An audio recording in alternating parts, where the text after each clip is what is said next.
Magandang umaga po. Narito na po ang magiging lagay ng panahon ngayong araw ng Miyerkules, August 14, 2024. At latest update sa mga sama ng panahon na nasa labas ng Philippine Area of Responsibility.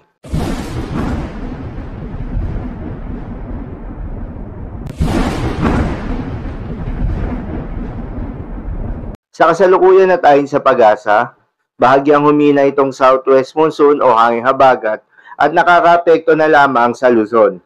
Pero asahan pa rin ang maulap na kalangitan na may kalat-kalat na mga pagulan at thunderstorms. Habang sa lalalabing bahagi ng ating bansa ay asahan naman yung bahagyang maulap hanggang sa maulap na kalangitan na may mataas na tsansa ng mga pagulan lalo na sa hapon o sa gabi. Samantala yung binabantayan na tropical storm ng Pag-asa na nasa labas ng Philippine Area of Responsibility na may international name na Ampil ay huling namataan sa layong 1,785 kilometers east-northeast of extreme northern Luzon. Taglay ang lakas ng hangin na umaabot sa 95 kilometers per hour malapit sa gitna at pagbugso na umaabot sa 115 kilometers per hour kumikilos pa northwestward sa bilis na 20 kilometers per hour.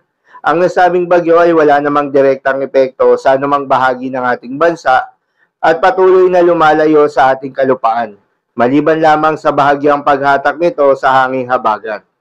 Samantala, merong 4 na bagyo na binabantayan sa labas ng Philippine Area of Responsibility. 3 sa 4 na bagyo ang nakakaapekto at makakaapekto sa bansang Japan.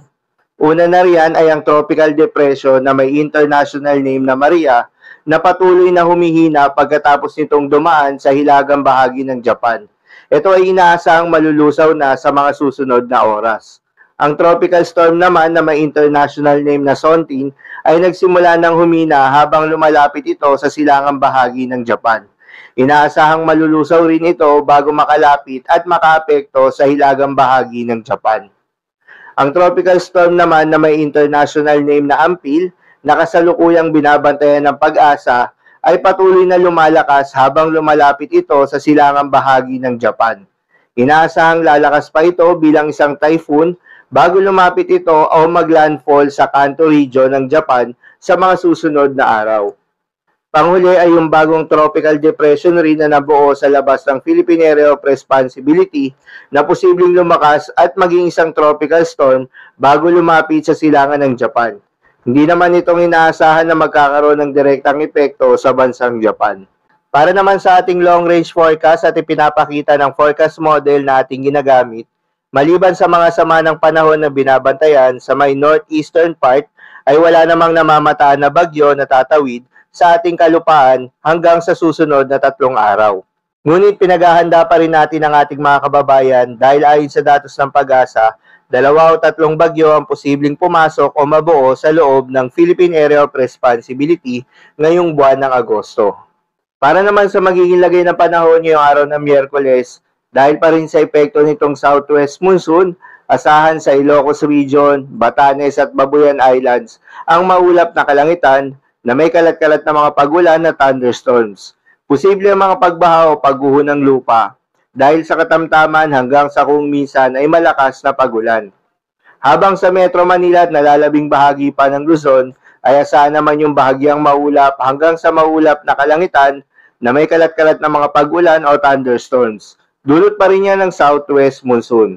Posible rin ang mga pagbaha o pagguho ng lupa during severe thunderstorms. At sa nalalabing bahagi ng ating bansa, asahan rin yung bahagyang maulap hanggang sa maulap na kalangitan na may kalat-kalat na mga pagulan o thunderstorms. Dulot naman yan ng mga localized thunderstorms. Posible rin ang mga pagbaha o pagguho ng lupa during severe thunderstorms.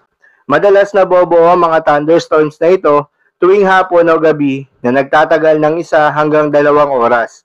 Kaya naman mag-ingat sa posibleng mga pagbaha o pagguho ng lupa during severe thunderstorms. Para naman sa lagay ng mga dagat baybayin, ayon sa Pag-asa ay wala tayong nakataas na gale warning sa anumang seaboards ng ating bansa. Kaya naman malayang makakapamalaot yung mga kababayan nating mangingisda at yung may mga maliliit na sasakyang bandagat. Dahil inaasahan yung banayad hanggang sa katamtaman ng mga pagalon. Ngunit iba yung pag-iingat pa rin, lalo na kung meron tayong offshore thunderstorms activity, asahan pa rin yung tsansa ng malalakas na hangin at kaakibat nito ang bahagyang pagtaas ng mga alon. So yun lamang po para sa lagay ng panahon ngayong araw ng Miyerkules. Keep safe everyone.